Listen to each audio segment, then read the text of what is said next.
In the town of Vladimir lived a young merchant named Ivan Dmitrich Aksionov. He had 2 shops and a house of his own. Aksionov was a handsome, fair-haired, curly-headed fellow, full of fun and very fond of singing. When quite a young man, he had been given to drink, and was riotous when he had had too much. But after he married, he gave up drinking, except now and then. One summer, Aksionov was going to the Nizhny Fair, and as he bade goodbye to his family, his wife said to him, Ivan Dmitri, do not start today. I have a bad dream about you. You're just afraid that when I get to the fair, I shall go on the spree.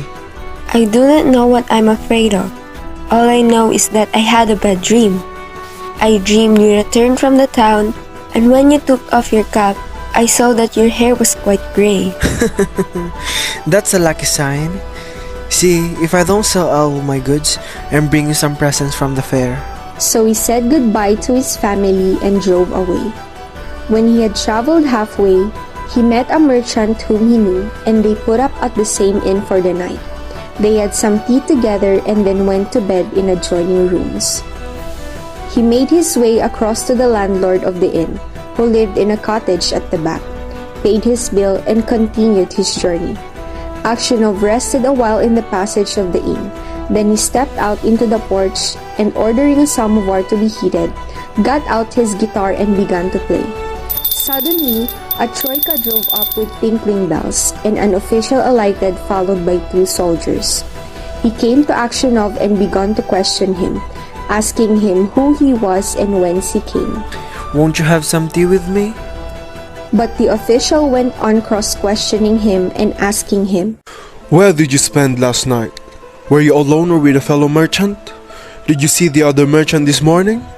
Why did you leave the inn before dawn? Why do you cross-question me as if I were a thief or a robber? I'm traveling on business of my own, and there is no need to question me. I am the police officer of this district. I question you because the merchant with whom you spent last night has been found with his throat cut. We must search your things. They entered the house. The soldiers and the police officer unstrapped Aksionov's luggage and searched it. Suddenly, the officer drew a knife out of a bag, crying, Whose knife is this? Aksionov looked, and seeing a blood-stained knife taken from his bag, he was frightened. How is it there's blood on this knife? I don't know. Not mine. Aksionov swore he had not done it, that he had not seen the merchant after they had had tea together, that he had no money except 8,000 rubles of his own, and that the knife was not his. But his voice was broken, his face pale, and he trembled with fear as though he were guilty. His wife was in despair and did not know what to believe. Her children were all quite small. One was a baby at her breast. Taking them all with her, she went to the town where her husband was in jail. At first, she was not allowed to see him, but after much begging, she obtained permission from the officials and was taken to him. When she saw her husband in prison dress and in chains, shut up with thieves and criminals, she fell down and did not come to her senses for a long time. Then she drew her children to her and sat down near him. She told him of things at home and asked what had happened to him. For 26 years, Aksionov lived as a convict in Siberia. His hair turned white as snow, and his beard grew long, thin, and gray. All his mirth went. He stooped, he walked slowly, spoke little, and never laughed, but he often prayed. The prison authorities liked Aksionov for his meekness, and his fellow prisoners respected him. They called him Grandfather and the Saint. When they wanted to petition the prison authorities about anything, they always made Aksionov their spokesman, and when there were quarrels among the prisoners, they came to him to put things right and to judge the matter. One day, a fresh gang of convicts came to the prison. In the evening, the old prisoners collected round the new ones and asked them what towns or villages they came from and what they were sentenced for. Among the rest, Aksionov sat down near the newcomers and listened with downcast air to what was said. One of the new convicts, A tall, strong man of 60 with a closely cropped gray beard was telling the others what he had been arrested for. Where are you from? From Vladimir. My family are of that town. My name is Makar, and they also call me Semyonich. Tell me, Semyonich, do you know anything of the merchants Aksionov of Vladimir?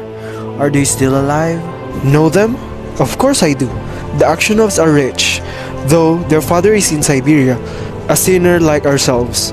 It seems. As for you, Granddad, how did you come here? For my sins, I have been in prison these 26 years. Perhaps, Semyonich, you have heard of that affair, or maybe you've seen me before? How could I help hearing? The world's full of rumors, but it's long ago and I've forgotten what I heard. Perhaps you heard who killed the merchant? It must have been him whose bag the knife was found. If someone else hid the knife there, he's not a thief till he's caught. When Aksionov heard these words, he felt sure this was the man who had killed the merchant. He rose and went away. All that night, Aksionov lay awake. He felt terribly unhappy, and all sorts of images rose in his mind. There was the image of his wife as she was when he parted from her to go to the fair. He saw her as if she were present. Her face and her eyes rose before him. He heard her speak and laugh. Then he saw his children, quite little as they were at that time, one with a cloak on, another at his mother's breast. And then he remembered himself as he used to be, young and merry. Aksionov was lying on his bed and just beginning to doze. Someone came quietly and sat down on his bed. He peered through the darkness and recognized Makar. What more do you want of me? Why have you come here? Makar Semyonich was silent. What do you want? Go away or I will call the guards. Makar Semyonich bent close over Aksionov and whispered, Ivan Dmitrich, forgive me. For what? It was I who killed the merchant and hid the knife among your things. I meant to kill you too, but I heard a noise outside, so I hid the knife in your bag and escaped out of the window. Aksionov was silent and did not know what to say. Makar Semyonich slid off the bed shelf and knelt upon the ground. Ivan Dmitrich, forgive me. For the love of God, forgive me. I will confess that it was I who killed the merchant, and you will be released and can go to your home. It is easy for you to talk, but I have suffered for you these 26 years. Where could I go to now? My wife is dead, and my children have forgotten me. I have nowhere to go. Makar Semyonich did not rise, but beat his head on the floor. When Aksionov heard him sobbing, he too began to weep. God will forgive you. Maybe I am 100 times worse than you. And at these words, his heart grew light, and the longing for home left him. He no longer had any desire to leave the prison, but only hope for his last hour to come. In spite of what Aksionov had said, Makar Semyonich confessed his guilt. But when the order for his release came, Aksionov was already dead.